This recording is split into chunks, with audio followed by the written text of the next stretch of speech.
Assalamualaikum warahmatullahi wabarakatuh. Waalaikumsalam warahmatullahi wabarakatuh. Alhamdulillahi rabbil alamin. Wa bihi nasta'inu ala umurina waddin. Wassalatu wassalamun asrafil minal anbiya'i wal mursalin. Wa ala alihi wa sahbihi ajma'in. Amma ba'du.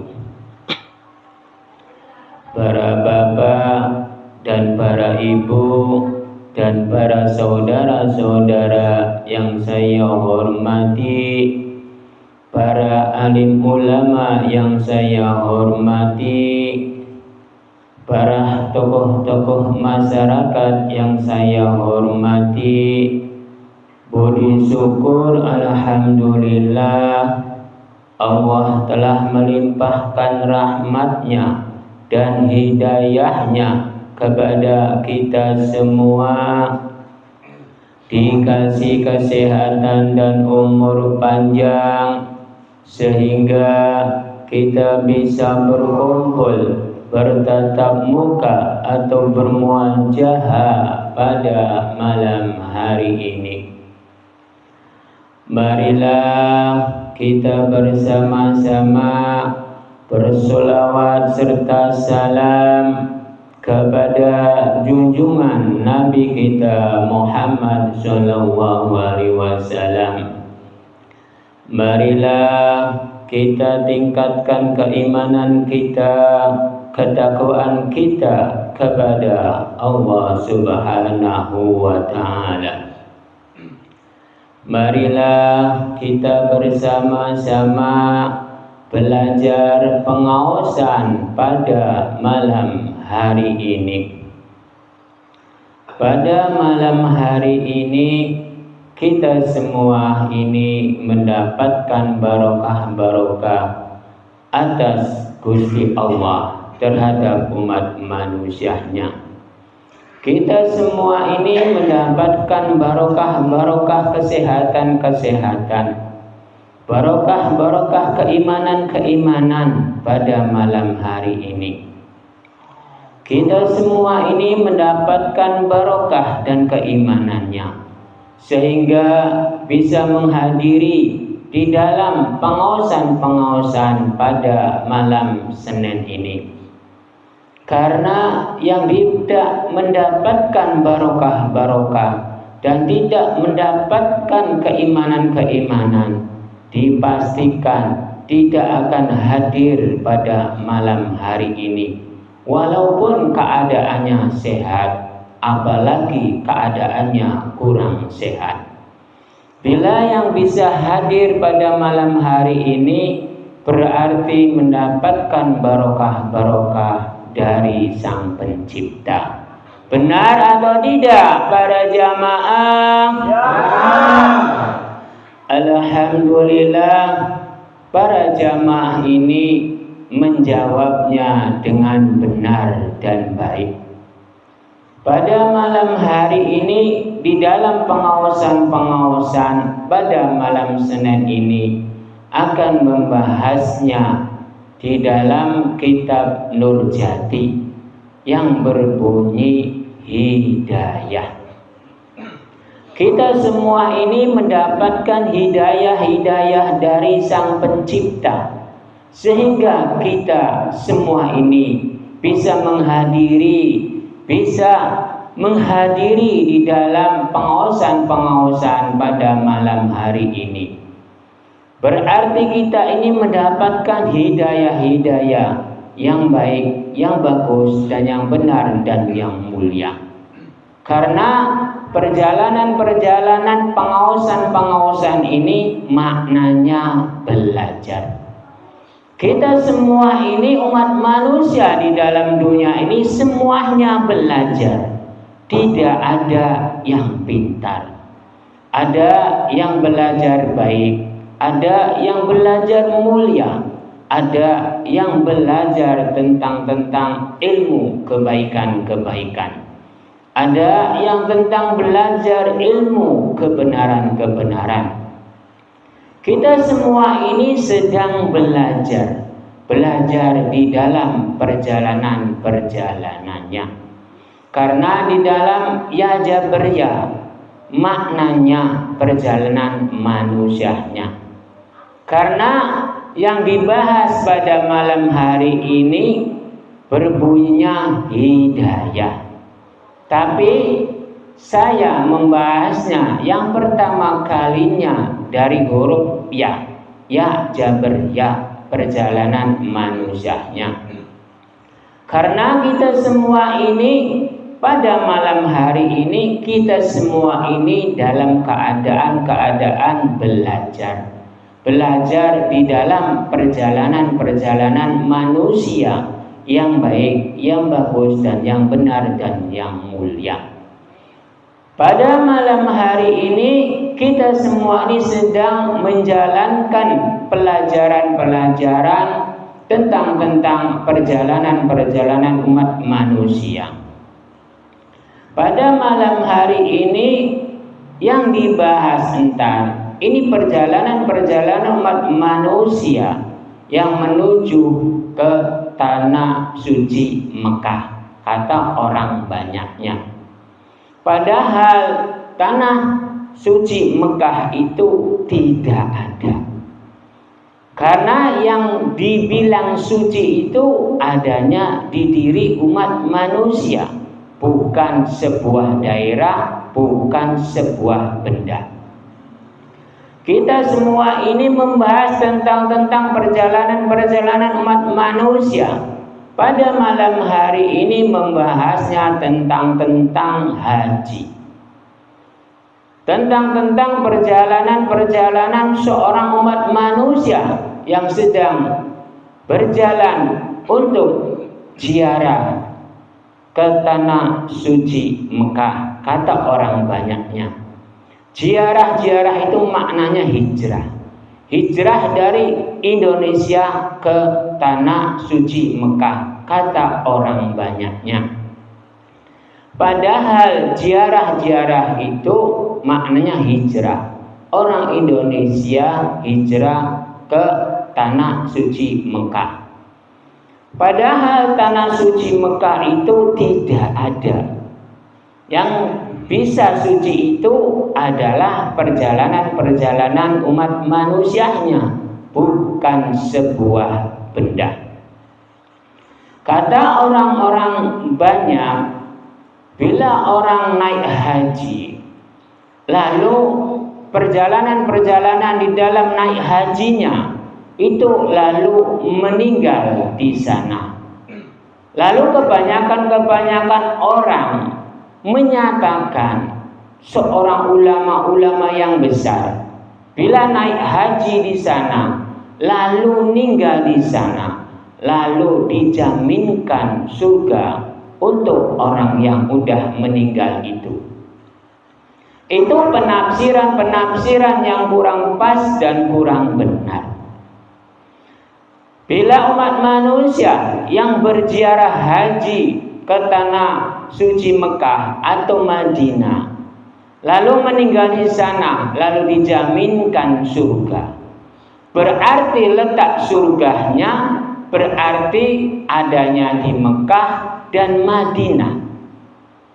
Kalau surga itu aslinya bukan adanya di Madinah, bukan adanya di Mekah, bukan adanya di Ka'bah.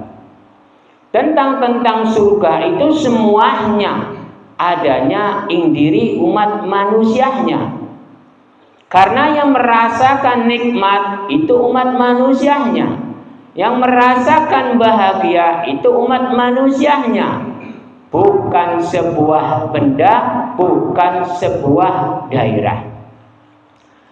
Daerah suci, kota suci Mekah itu tidak ada kalau kota suci. Yang ada itu perjalanan-perjalanan umat manusia itu di dalam perjalanan-perjalanan kesucian. Bila kota Mekah dijuluki kota suci, berarti salah kaprah. Tentang kesucian itu adanya di dalam perjalanan-perjalanan umat manusia. Benar atau tidak para jamaah? Ya.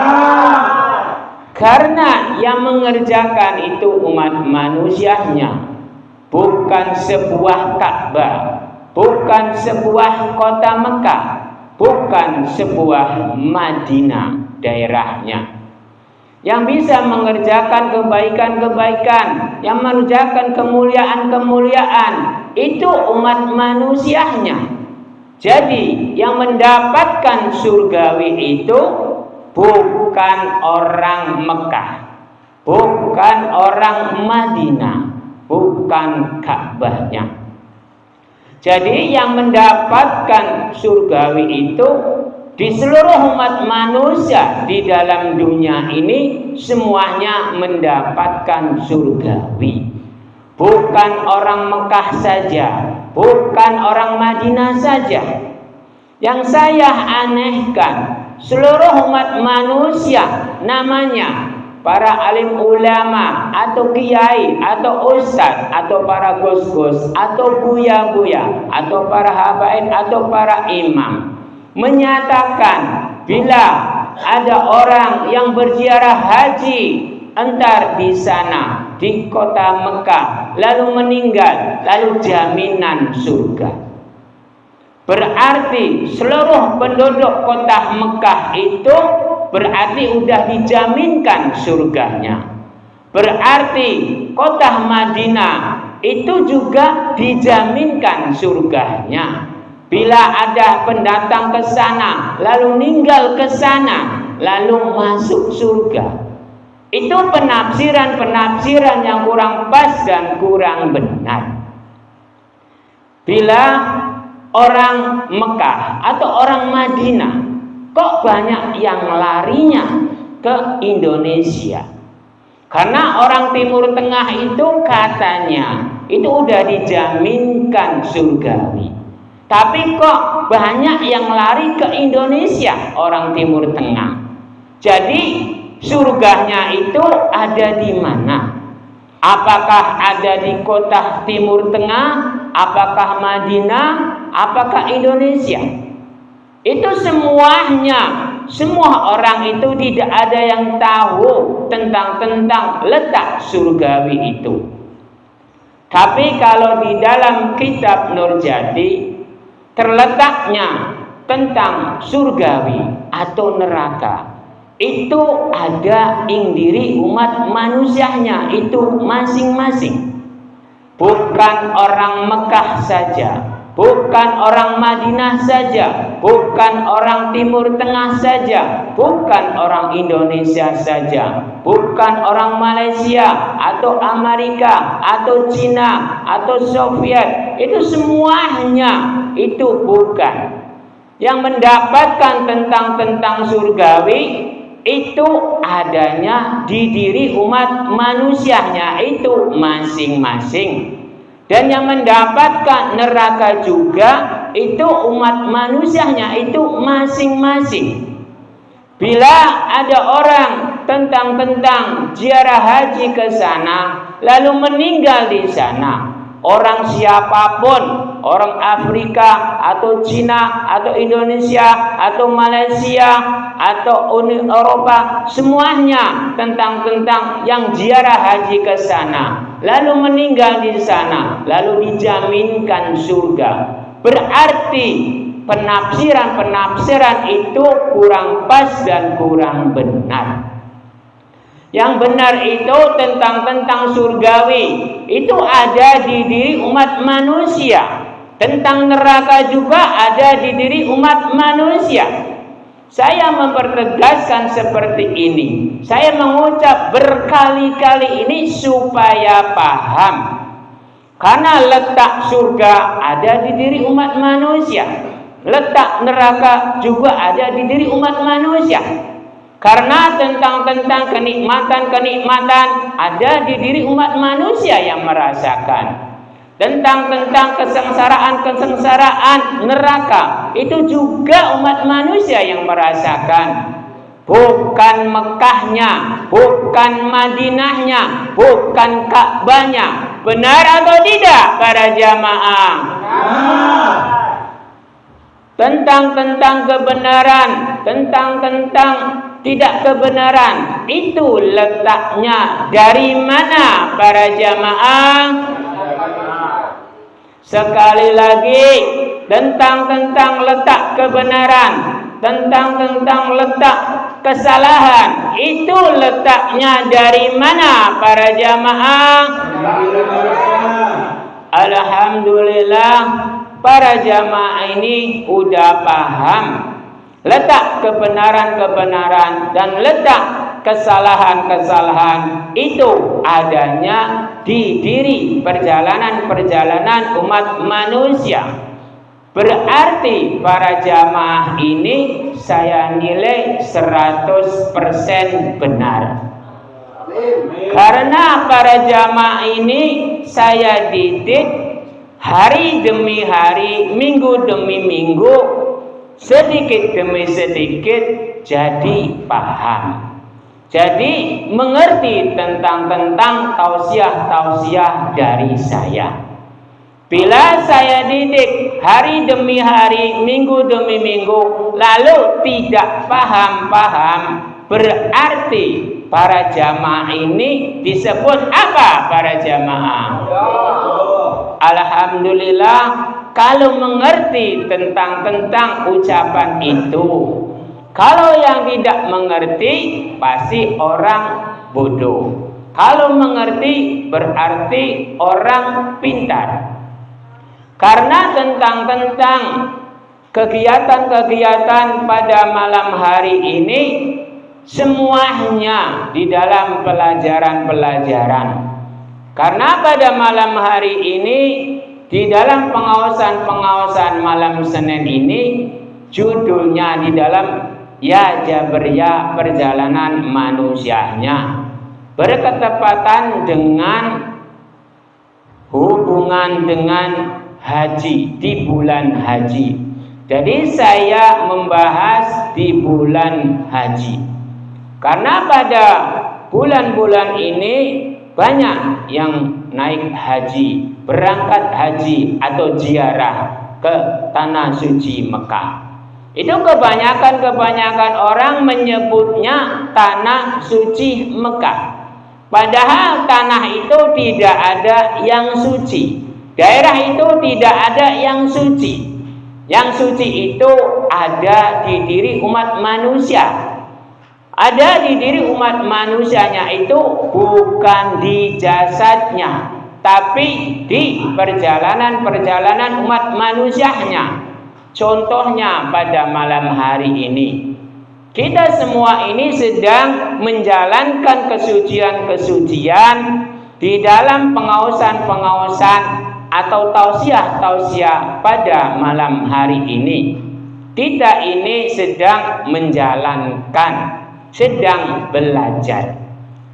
Jadi tentang kesucian itu ada di diri umat manusia di dalam perjalanannya, bukan jasadnya, bukan daerahnya, bukan kota Mekahnya.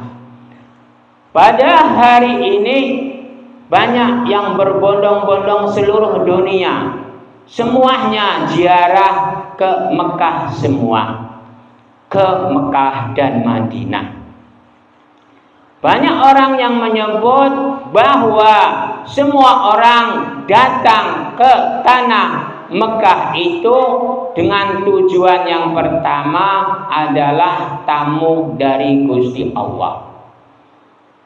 Bila umat manusia bertamu terhadap Gusti Allah, berarti Gusti Allahnya itu ada wujudnya, ada tempatnya.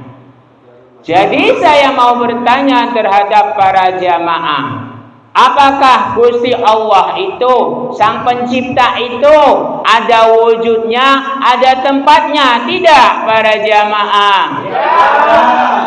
Dipastikan tidak.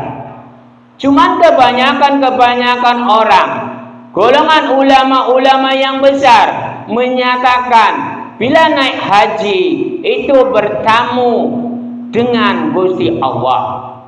Karena dikiranya Gusti Allah itu ada di kota Mekah, ada di Ka'bah, ada di Madinah.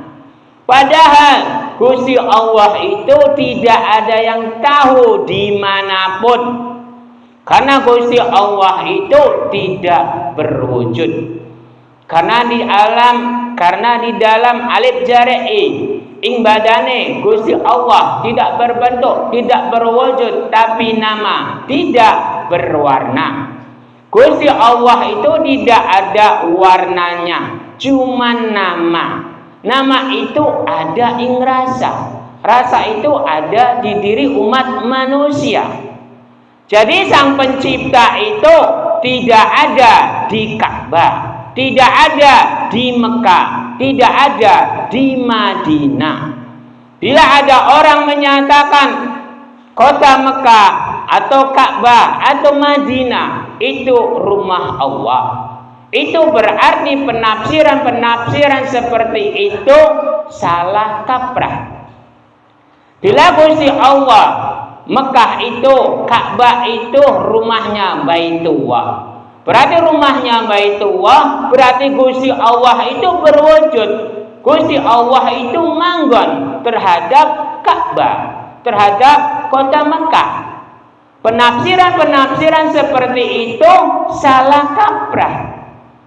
Kalau Gusti Allah itu tidak ada wujudnya, tidak ada warnanya, cuman nama. Contohnya, kita semua ini sedang menjalankan sholat fardu. Contohnya sholat duhur. Usolli fardul duhri arba arwatin mustaqbilal kiblati. Ada lillahi ta'ala. Jadi Gusti Allah itu diadakan oleh kita, yaitu namanya, bukan wujudnya. Kalau diadakan wujudnya, jadi saya mau bertanya terhadap para jamaah, sebesarnya seberapa, lebarnya seberapa para jamaah? Dipastikan tidak tahulah. Bila Sang Pencipta atau Gusti Allah itu diadakan wujudnya, berarti Gusti Allahnya itu makhluk, bukan Sang Pencipta. Kalau Sang Pencipta itu gaib.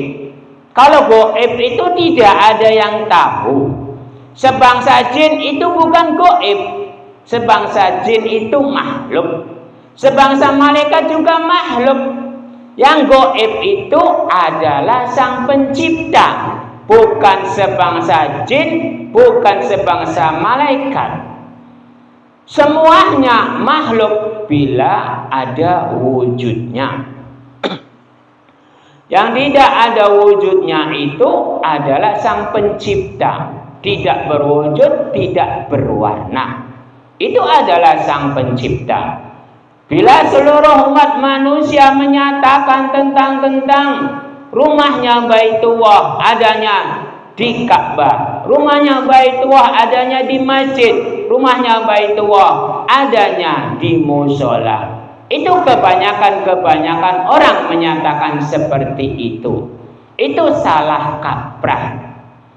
Kalau tempat-tempat Gusti Allah itu tidak ada yang tahu.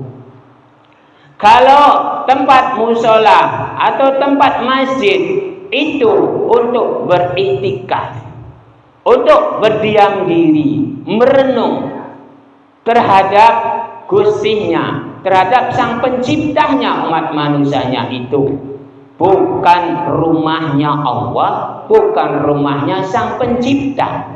Jadi tempat-tempat musola, tempat-tempat masjid itu adalah untuk beriktikaf, untuk merenungkan diri.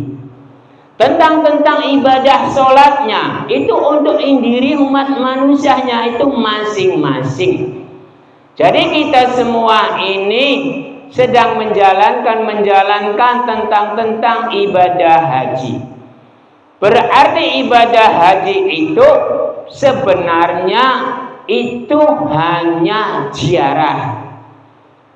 Kalau tentang haji itu hanya panggilan dari orang Timur Tengah ke pendatang.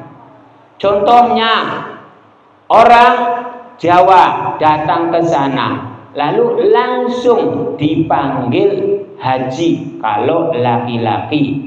Kalau perempuan dipanggil hajah. Itu semua umat manusia, pendatang itu dipastikan dipanggil seperti itu. Bila datang ke Timur Tengah, contohnya di kota Yaman, itu semua umat manusia itu dipastikan diberi nama haji dan hajah. Kalau laki-laki itu haji, kalau perempuan itu hajah. Itu semua umat manusia yang pendatang di situ dipanggilnya seperti itu. Aslinya ziarah haji itu hijrah dari tanah suci Mekah, Indonesia ke tanah suci Mekah. Itu hijrahnya orang Indonesia ke tanah suci Mekah. Ziarah itu hijrah, berpindah tempat. Jadi kita semua ini harus memahami tentang ziarah haji atau haji. Ziarah itu hijrah. Kalau haji itu panggilan. Kalau maknanya haji itu jalan yang satu. Bila udah ziarah ke sana, ke kota Mekah atau ke Madinah, lalu pulang ke daerahnya masing-masing, itu harus jalannya cuma satu, haji, jalan yang satu. Jalan yang satu itu di dalam kebenaran. Tadinya tidak melakukan ibadah dengan giat, lalu diganti dengan giat. Lalu mengamalkan sedekah jariah, amal jariah. Tadinya tidak tekun, lalu tekun. Itulah namanya haji, jalan yang satu. Tadinya perbuatan jelek, lalu ditinggalkanlah perbuatan jelek itu. Bila udah dapat panggilan haji. Jadi kita semua ini membahasnya tentang perjalanan umat manusia. Karena perjalanan umat manusia itu adanya di dalam ya jabariyah, perjalanan manusia. Perjalanan manusianya itu ada di diri umat manusianya itu masing-masing. Bila mengambilnya baik, silakan. Mengambilnya buruk, silakan. Sang pencipta itu tidak akan melarang. Karena antar yang menanggung beban itu bukan sang penciptanya, tapi ing diri umat manusianya itu masing-masing. Karena segala sesuatu perbuatan itu dipastikan ada ikatan-ikatannya. Karena di dalam hajarehi maknanya ikatan. Semuanya umat manusia, segala sesuatu perbuatan di dalam dunia ini, entar pasti ada ikatan-ikatannya. Entar besok, entar ada ikatan-ikatannya di dalam dunia. Karena segala sesuatu ikatan-ikatan perbuatan di dalam dunia itu pasti ada. Berbuat baik di dalam dunia, entar pasti ada ikatan-ikatan, imbalan-imbalan atas perbuatan baiknya di dalam dunia. Entar umat manusia bila berbuat baik di dalam dunia ini, pasti ada ikatan-ikatannya, pembalasan entar besoknya dengan kebaikan pula. Jadi kita semua ini harus memahami tentang ikatan-ikatan di dalam dunia ini. Karena segala sesuatu perbuatan-perbuatan umat manusia itu ada ikatan-ikatannya. Bila umat manusianya mendapatkan ikatan-ikatannya di dalam huruf dal jaberda, ing manusianya ajaroba saking Gusti Allah. Lalu dal jaberda dal besar, ing manusianya ajaroba saking datnya Gusti Allah. Endar umat manusianya bila memegangnya ajaroba saking Gusti Allah, ing manusianya ajaroba saking datnya Gusti Allah. Berarti perjalanan-perjalanan umat manusianya itu di dalam kebaikan-kebaikan, kebenaran-kebenaran, kemuliaan-kemuliaan, kebaikan-kebaikan di dalam dunianya. Karena ada ikatan-ikatannya umat manusia dan Sang Pencipta. Kita semua ini dipastikan memiliki ikatan-ikatan dengan Sang Pencipta. Benar atau tidak para jamaah? Semua umat manusia di dalam dunia ini dipastikan memiliki ikatan-ikatan terhadap Sang Pencipta. Jamaah mau menjawab iya. Ikatan-ikatan Sang Pencipta dan ikatan-ikatan umat manusia itu ada. Jadi saya mau bertanya, ikatan-ikatan umat manusianya itu dengan ikatan-ikatan Sang Pencipta itu adanya di mana para jamaah? Sekali lagi, ikatan-ikatan umat manusia dan ikatan-ikatan Sang Pencipta adanya, letaknya di mana para jamaah? Jawabannya enggak jelas. Jawabannya enggak pas. Jawabannya ngalor ngidul ngetan ngulon. Jawabannya kurang pas. Yang pas itu umat manusia, ikatan-ikatannya dengan Sang Pencipta itu adanya.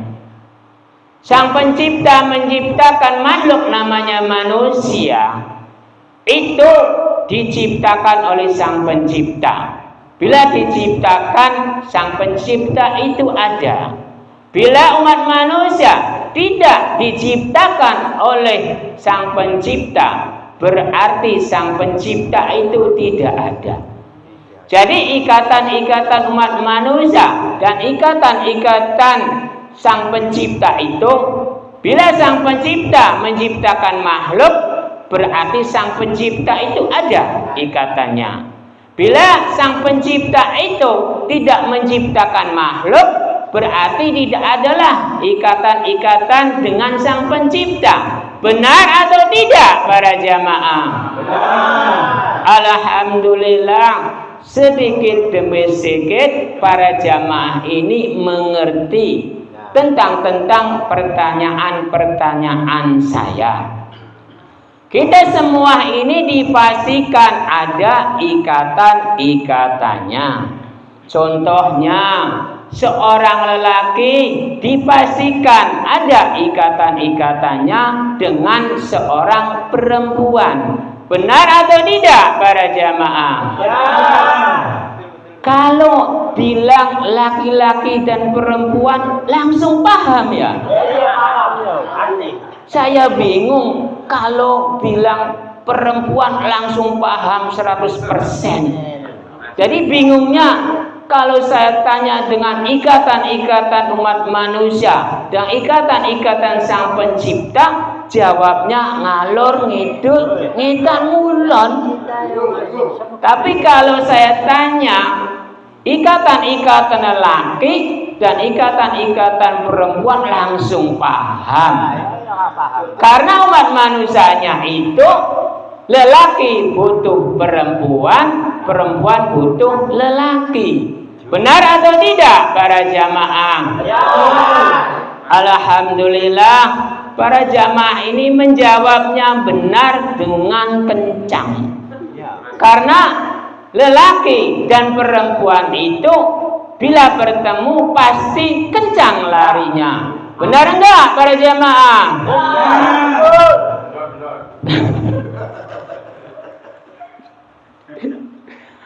Karena umat manusianya itu semuanya berjodoh. Bila seorang lelaki dan seorang perempuan bertemu, pasti larinya kencang. Karena umat manusianya itu terdirinya dari nafsu dan keinginan. Itu semuanya terdiri, wanita juga terdirinya dari nafsu dan keinginan, lelaki juga terciptanya dari nafsu dan keinginan. Kita semua ini, seluruh makhluk di dalam dunia ini terciptanya dari nafsu dan keinginan. Benar atau tidak para jamaah? Alhamdulillah, jawabannya benar. Jawabannya tegas. Kalau dibilang tentang lelaki dan perempuan. Kalau ditanya tentang ikatan-ikatan Gusti dan ikatan-ikatan umat manusia, jawabannya ngawur. Betul. Kita semua ini terciptanya dari nafsu dan keinginan. Karena kita semua ini terdirinya bila orang tua kita ini memiliki nafsu dan keinginan. Tujuannya itu bukan untuk membuat keturunan. Aslinya itu bersenang-senang. Aslinya cuman kebablasan, lalu terciptalah nafsu dan keinginan itu timbul. Jadi kita semua ini terciptanya dari nafsu dan keinginan, lalu bersenang-senang. Karena semua umat manusia itu memiliki nafsu, memiliki keinginan. Karena kita semua ini makhluk. Kalau makhluk ini pasti memiliki nafsu, pasti memiliki keinginan. Jadi kita semua ini harus berhati-hati tentang nafsu, tentang keinginan. Karena segala sesuatu umat manusia bisa kejeblos atau terpelosok ke lembah hitam itu karena nafsu dan keinginan. Nafsunya tentang apapun. Itu semua itu adanya di diri umat manusianya itu masing-masing. Tidak ada yang tahu tentang nafsu dan keinginannya. Yang tahu itu diri umat manusianya itu masing-masing. Benar atau tidak para jamaah? Alhamdulillah, bila para jamaah menjawabnya benar, berarti kita semua ini di dalam kebenaran pada malam hari ini. Karena pada malam hari ini kita sedang di dalam pengausan atau pengajian pada malam hari ini. Pengausan itu maknanya sareng-sareng belajar. Kalau pengajian itu kita semua ini harus saling menghormati, harus saling menghargai. Kalau bahasa Cirebonnya itu mengajeni orang lain. Contohnya saya mengajeni jamaah mengajeni saya. Lalu jamaah menghormati saya menghormati jamaah. Jadi maknanya pengausan atau pengajian itu maknanya sareng-sareng belajar kalau pengausan. Kalau pengajian itu sareng-sareng menghormati terhadap jamaah menghormati terhadap yang ceramahnya. Jadi saling hormat menghormati, saling harga menghargai. Itu contoh yang mudah saja. Jadi kita semua ini di dalam di jalan kebenaran-kebenaran. Orang yang naik haji juga tujuannya mulia, yaitu ingin tahu tentang makamnya Nabi Muhammad SAW. Lalu ingin tahu tentang Ka'bah. Ka'bah itu adanya di kota Mekah. Kalau Nabi Muhammad SAW itu dikuburnya di Madinah. Jadi orang yang ziarah haji ke sana itu tujuannya mulia, tujuannya baik, tidak ada yang salah. Yang salah itu yang menyatakan tentang ziarah haji, lalu meninggal di sana, lalu mati di sana, lalu masuk surga, lalu dijaminkan surga. Itu yang saya membingungkan. Itu yang salah, ucapan-ucapan seperti itu.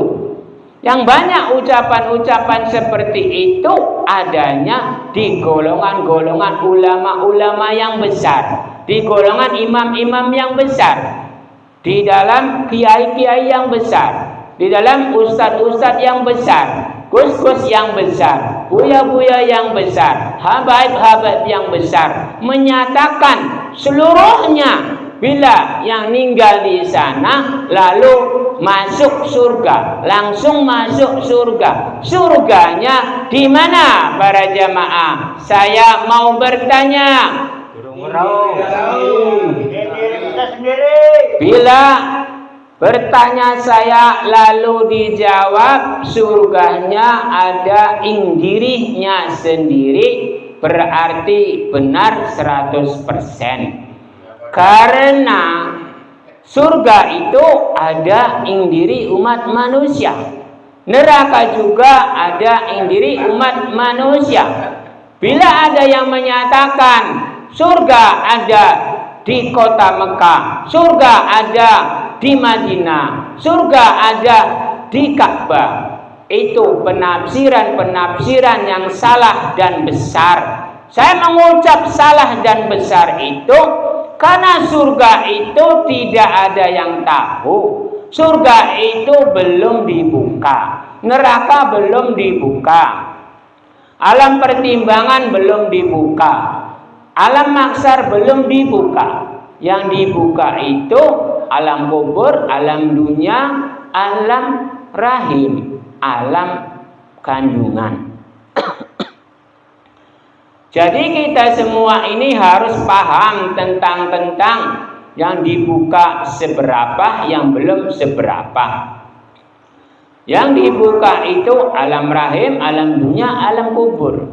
Kalau alam mahsyar, alam pertimbangan, alam surga, neraka itu belum dibuka. Jadi letak-letak surga neraka itu aslinya adanya di diri umat manusianya itu masing-masing. Cukup sekian saja pengausan pada malam hari ini. Bila ada yang bertanya, saya kasih waktu.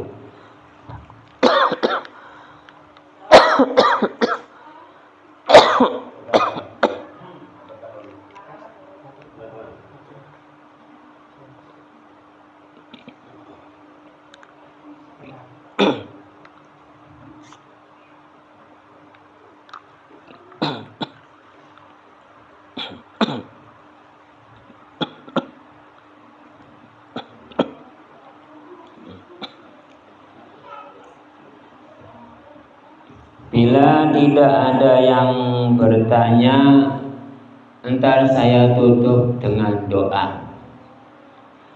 Saya bilang surga neraka ada di diri umat manusia, tidak ada di kota Mekah, tidak ada di Ka'bah, tidak ada di Madinah. Karena yang merasakan nikmat, karena yang merasakan sengsara itu ada di diri umat manusia, bukan Ka'bahnya, bukan Mekahnya, bukan Madinahnya. Kita semua ini jangan dibodohi dikadali oleh orang-orang yang besar. Karena orang-orang yang besar itu menyatakan bahwa surga ada di Mekah, surga ada di Ka'bah, surga ada di Madinah. Yang sering menyatakan seperti itu golongan-golongan orang-orang yang memiliki titel-titel yang tinggi. Jadi kita semua ini jangan mau dibodohi, jangan mau dikadali oleh orang-orang yang besar itu. Karena letak-letak surga itu tidak ada yang tahu, dimanapun tidak ada yang tahu. Yang tahu itu adalah Sang Pencipta. Bila letak surganya, yang merasakan surganya, yang merasakan nerakanya, itu adanya di diri umat manusianya itu masing-masing. Tapi kalau tempatnya itu tidak ada yang tahu. Benar atau tidak para jamaah? Saya bertanya tentang surga neraka. Para jamaah jawabnya benar. Di diri umat manusia terletaknya yang merasakan surga, yang merasakan neraka. Karena umat manusianya itu makhluk. Bila kota Mekah, bila Madinah, bila Ka'bah, itu bukan makhluk, tapi sebuah daerah dan sebuah benda. Jadi sebuah daerah dan sebuah benda itu merasakan tidak kenikmatan-kenikmatan atau kesengsaraan-kesengsaraan para jamaah? Dipastikan tidak. Yang merasakan itu umat manusianya. Bila ada orang yang bilang surga itu adanya di kota Mekah, Madinah atau Ka'bah, jangan dipercayai 100%. Karena kota Mekah, kota Madinah atau Ka'bah itu sebuah daerah dan sebuah benda. Itu tidak merasakan apa-apa, tidak merasakan kenikmatan-kenikmatan, tidak merasakan kesakitan-kesakitan. Yang merasakan kenikmatan-kenikmatan, yang merasakan kesakitan-kesakitan itu adalah umat manusianya. Jadi yang mendapatkan surga, yang mendapatkan neraka, itu yang merasakan itu adalah umat manusianya. Bukan Ka'bahnya, bukan Mekahnya, bukan Madinahnya. Bila ada orang ziarah haji lalu meninggal ke sana, lalu langsung masuk surga, jangan dipercayai 100%. Karena semua umat manusia yang meninggal itu butuh proses, butuh ditimbang. Segala sesuatu perbuatan-perbuatan umat manusianya itu dipastikan, diproses dan ditimbang. Kebaikannya seberapa, keburukannya seberapa. Itu yang benar. Itu di dalam kitab Nurjati. Bila umat manusianya dari Indonesia ke Mekah, lalu di sana meninggal. Jadi tentang kebaikan-kebaikannya, tentang keburukan-keburukannya sebelum naik haji dan naik haji. Lalu itu butuh diproses, butuh ditimbang, bukan langsung masuk surga. Itu surganya milik manusia atau milik Sang Pencipta para jamaah. Tapi umat manusia itu banyak yang menyatakan bisa mengetahui surga, bisa mengetahui neraka. Itu dari mana para jamaah? Jawabnya tidak tahu saja supaya jelas dan gamblang. Karena bila jawab, ntar saya ngalor ngidul kita ngulon. Jadi yang tahu tentang surga, yang tahu tentang neraka, itu bukan umat manusianya. Yang tahu tentang surga itu adalah Sang Pencipta, bukan umat manusia. Tapi umat manusia kebanyakannya bisa mengetahui surga seperti ini, neraka seperti ini. Padahal umat manusianya itu belum tahu tentang lingkungan surga itu bagaimana, lingkaran surga itu bagaimana, makhluknya itu bagaimana, kenikmatannya itu bagaimana. Tapi umat manusianya itu banyak yang bilang surga seperti ini, neraka seperti ini. Jadi yang benar yang mana? Sang Pencipta atau umat manusia para jamaah? Alhamdulillah. Berarti pada malam hari ini para jamaah ini mengetahui tentang ikatan. Ikatan umat manusianya itu hanya sekedar makhluk. Yang menentukan segala sesuatu itu adalah Sang Pencipta. Sang Pencipta itu menciptakan makhluk, makhluknya itu hanya sedermo untuk menjalankan perintah-perintah dari Gusti, bukan untuk mengatasi urusan Gusti. Bila umat manusianya memegangnya kitab Al-Quran, kitab-kitab itu maknanya adab umat manusia. Bila umat manusia memiliki adab, jangan ikut campur urusan-urusan Sang Pencipta. Bila umat manusia ikut campur urusan Sang Pencipta, berarti umat manusia itu tidak memiliki adab. Benar atau tidak para jamaah? Lalu Al-Quran itu tolak ukur umat manusia. Umat manusia itu harus memiliki tolak ukur. Saya ini makhluk, jangan mengatasi tentang urusan hablum minallah. Kalau urusan hablum minallah itu terserah Gusti. Makhluk itu jangan ikut campur urusan hablum minallah. Benar atau tidak para jamaah? Para jamaah ini jawabnya benar-benar terus. Entar saya tanya kebenarannya itu letaknya di mana para jamaah? Tidak tahu. Jawabnya pasti ngalor ngidur ngetan ngulon lagi, nggak tahu lagi. Jadi kebenarannya itu jawabnya sebenarnya pas dan benar. Yang mengatasi segala sesuatu itu Gusti, bukan makhluk. Makhluk itu jangan mengatasi urusan hablum minallah. Hablum minallah itu urusan Gusti. Umat manusia itu hanya sekedar menjalankan perintah-perintah Gusti.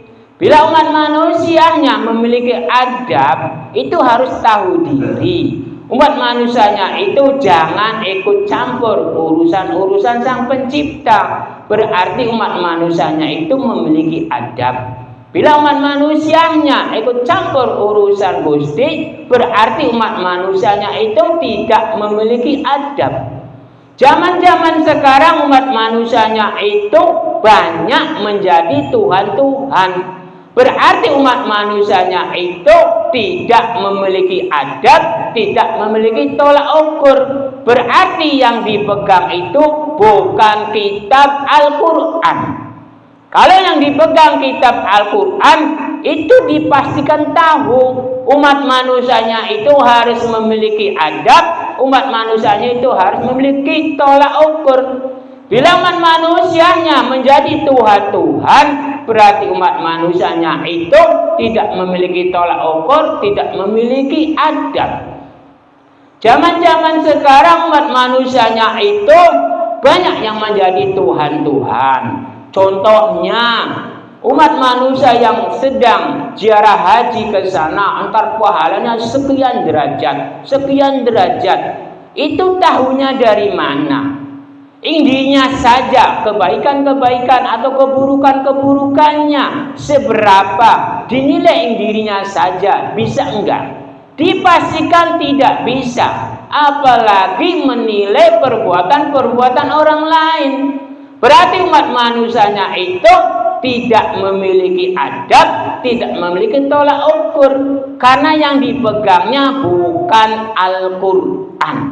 Kalau yang dipegang kitab Al-Quran, umat manusianya itu dipastikan sadar diri, dipastikan introspeksi diri, bahwa saya ini makhluk, bahwa saya ini sekedar menjalankan perintah-perintah dari Gusti. Cukup sekian saja pengawasan pada malam hari ini. Mudah-mudahan ada barokahnya, ada faedahnya. Tadi saya sambung karena ada yang belum jelas. Tadi seharusnya udah ditutup, tapi disuruh melanjutkan lagi karena ada yang belum gamblang. Sekarang ini supaya digamblangkan, kita semua ini, perbuatan-perbuatan kita ini pasrahkan saja terhadap Sang Pencipta. Jangan menilai-menilai diri orang, jangan menilai-menilai perbuatan orang. Perbuatan-perbuatan kita saja tidak bisa dinilai oleh diri kita. Jadi kita semua ini menjalankan saja, yang menilai itu dipasrahkan saja terhadap Sang Pencipta tentang ibadah apapun. Pada bulan hari ini semuanya sedang berbondong-bondong, semuanya banyak yang ziarah haji ke kota Mekah atau Madinah atau ke Ka'bah. Jadi kita semua ini kebaikan-kebaikan atau keburukan-keburukan di dalam perjalanan-perjalanan kita pasrahkan saja terhadap Sang Pencipta. Bila ada kata-kata saya yang tidak berkenan, saya mohon maaf yang sebesar-besarnya, karena saya ini umat manusia, kadang salah, kadang baik. Bila ada kesalahan-kesalahan di dalam ucapan-ucapan saya mohon maaf yang sebesar-besarnya. Bila ada perkataan-perkataan saya di dalam kebaikan-kebaikan, syukur alhamdulillah. Jadi kita semua ini namanya manusiawi, kadang baik, kadang tidak, kadang salah, kadang tidak. Jadi kita semua ini memaklumi bahwa umat manusianya itu tidak luput dari salah. Bismillahirrahmanirrahim. Allahumma shalli wa sallim ala sayyidina wa habibina wa syafiina wa karimina wa rasulina Muhammad wa sallim ala wa barakatuh ta'ala kum sallallahu Bismillahirrahmanirrahim. Alhamdulillahi rabbil alamin hamdan wa majidan wa suludanik. Allahumma shalli wa sallim wa barik ala sayyidina Muhammad sallallahu alaihi wa sallam wal afat wa taqina bajamal hajat wa min jami'i syarri wa darajat wa tamal suqatan fil hayat. Allahumma inni as'aluka mujibatul kalimah wa jannati wa najat min hisab wa khususan para jamaah wa umurina wa salamati berarti berizkilah wa umurina wa salamati berarti berizkilah wa umurina wa salamati berarti berizkilah. Ya Allah ya Hayyu Qayyum ya Alim ya Adim ya Rabbal alamin wa yu'minu ma sya'al qawa ilahi anta mahsudi wa radhu wa qabri wa wa la ilaha illa anta subhanaka inni kuntu minadh dhalimin. Wa sallallahu ala sayyidina Muhammadin wa ala alihi wa sahbihi subhana rabbika rabbil izzati amma yasifun wa salamun ala al-mursalin. Al-Fatihah. A'udzu billahi minasy syaithanir rajim. Bismillahirrahmanirrahim. Alhamdulillahi rabbil alamin arrahmanir rahim maliki yaumiddin. Iyyaka na'budu wa iyyaka nasta'in ihdinas siratal mustaqim siratal ladzina an'amta 'alaihim. Wassalamualaikum warahmatullahi wabarakatuh. Waalaikumsalam.